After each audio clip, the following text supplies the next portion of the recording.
मैं एक देश के लिए सेवा करता हूँ, ठीक है। मेरा सोच हमेशा राजनीतिक तौर तरीके अपनाने के लिए नहीं ज़रूरत पड़नी चाहिए कि अगर आप देश की सेवा कर रहे हैं। मैं कोविड के समय निकला हूँ या कोई भी मुश्किल पड़ती है, चाहे किसान रोड पे थे तो उनको मैंने जो भी सहायता दे सकता था, या हर जगह मैं पहुँचता हूँ।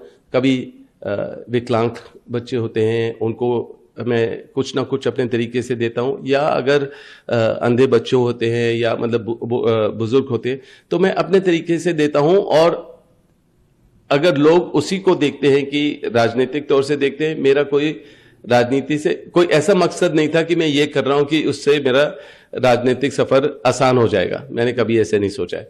जब आप गांधी परिवार के सदस्य भी हैं तब भी थोड़ा आसान हो जाता है कि हाँ, आप काफी सीखे हो सोनिया जी से, और तौर तरीके सीखे हो, हमेशा राजनीति में ही होते हैं प्रियंका और राहुल, तो उनसे भी सीखने को मिलता है। तो मेरा यह है कि इतनी कठिन नहीं है, पर मुझे लगता है कि जब मैं अपने मेहनत से आऊंगा, अपने नाम से आऊंगा, अपने काम से आऊंगा, अपने बलबूते पे खड़े होकर मतलब कि उस क्षेत्र को रिप्रेजेंट करूंगा, उसमें प्रगति लाऊंगा, उसमें जो उनकी जरूरत है उसको कंप्लीट कर पाऊंगा। और ये आसान नहीं है, क्योंकि पिछले 10 सालों में जिस तरीके की सरकार चली है, खाली बांटने की सरकार चली है, धर्म की राजनीति हुई है, और बेरोजगारी इतनी बड़ी ज्यादा तादाद पे है कि और महिला की सुरक्षा हो या महंगाई हो।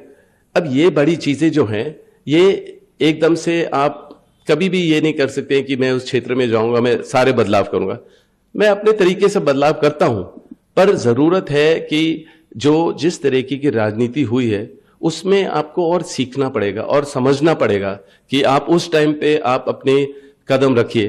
तो मुझे लगता है कि देर नहीं है, होगा जो भी होगा, जैसे भी होगा, आगे मैं जरूर राजनीति में शामिल होऊंगा, क्योंकि अब मैं समाज सेवी हूं, और मतलब कि इतने समय से कोई भी मुझे अपना बिजनेस करने नहीं दे रहा है।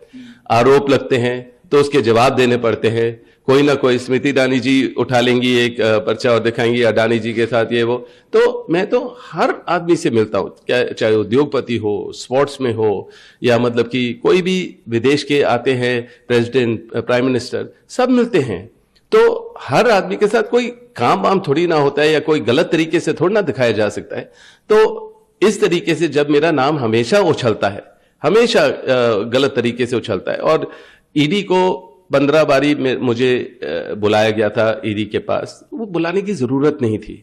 अगर कोई भी कंपनी में कुछ गलत मिलता है तो इनकम टैक्स आए, अपना असेसमेंट करे, और जो भी है उसका पेनल्टी देकर आगे बढ़ सकते। पर ईडी को बुलाना है, और दिखावा होना चाहिए। इलेक्शन के पहले ही होता है, ईडी को बुलाया,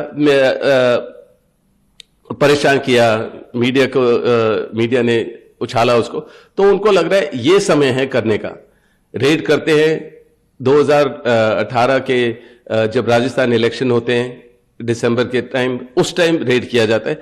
तो ये जो तौर तरीका इन्होंने अपनाया कि हमेशा मेरे ऊपर राजनीतिक तौर तरीके से टूटना, तो लोगों को लगा, पूरे देश को लगा कि आपको जरूर अब सक्रिय राजनीति में आना चाहिए, और आप जवाब दे पाएंगे, अपने आप जैसे व्यक्ति की जरूरत है। तो अब पर ये नहीं है, मैं फिर भी कहूंगा कि मैं अपने कर्म से, अपने मेहनत से लंबे समय के लिए राजनीति में आऊंगा। पर यह नहीं है कि खाली गांधी परिवार का सदस्य हूं इसी के वजह से आऊं।